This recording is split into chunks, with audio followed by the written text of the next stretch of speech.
Sa tingin ko, base na rin sa mga usapan namin ng ICI at ng Ombudsman, no, I think hindi na magtatagal at yung unang kaso na final natin noong September 13, malapit nang i-file at dahil doon, makikita nyo na yung mga unang mga tao na makukulong na. No? At sabi ko nga, tingin ko marami-rami ang magpapasko sa kulungan in the next few weeks and few months. No? Kumpiyansa si Department of Public Works and Highway Secretary Vince Dizon na may maparurusahan at makukulong na ilang personalidad na sangkot sa anomalya sa flood control projects. Ayon kay Secretary Dizon, base sa pakikipag-usap niya sa mga opisyal ng Independent Commission for Infrastructure o ICI at Office of the Ombudsman, inaasahan niyang may makukulong na bago o pagpasok ng buwan ng Disyembre.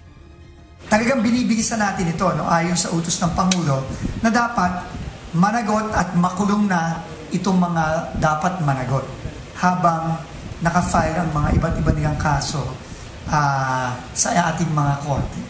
At tingin ko nga, dahil nga napakabilis ng umaksyon ng ating ombudsman, linggo na lang ang bibilangin natin at mafa-file na itong mga kasong ito, starting with the Bulacan case na final natin noong September 13 in the next few weeks.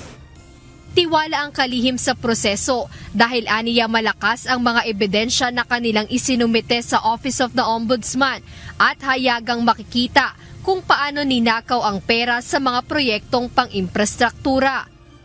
Very, very confident kasi nga dahil most of them ghost project. Simple lang naman yan. May proyekto dapat. Ito ang budget. Binayaran mo ng buo, pero walang ginawa. Di ba klarong-klaro yun? Na ninakaw yung pera doon?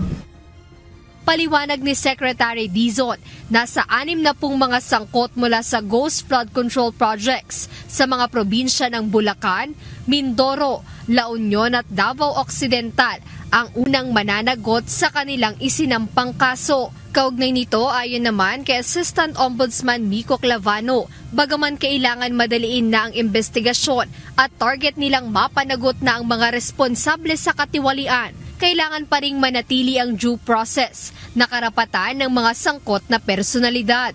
Ngunit tiniyak ng opisyal na mapananagot ang sinumang mapatutunayang may kinalaman sa mga anomalyang ito.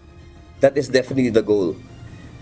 Ang sabi nga po dapat, as soon as today, sana meron nang nakakulong. Kaso nga lang, we have a process to abide by. And these are things that we have to respect dahil part po yan ng due process. Yung mga karapatan po ng mga tao na sangkot po dito ay kailangan din galangin. But it's not to say that we are not hell-bent on getting them to prison if they are found guilty of the crimes charged. Para sa Independent Commission for Infrastructure o ICI, aantayin na lang nila na dalhin ang mga kasong ito sa Sandigan Bayan. Ako, para sa akin, hintayin natin kung may, kasi ang magpapakulong niyan would be the courts. So until the proper cases are filed in court, then I can comment on that. Kasi ang mag-i-issue naman ng search warrant, ng warrant of arrest would be the courts, which is either the Sandigan Bayan or the Regional Trial Court. Jed Neresina, UNTV News and Rescue. Diyos ang aming sandigan, serbisyo publiko ang aming pinahahalagahan.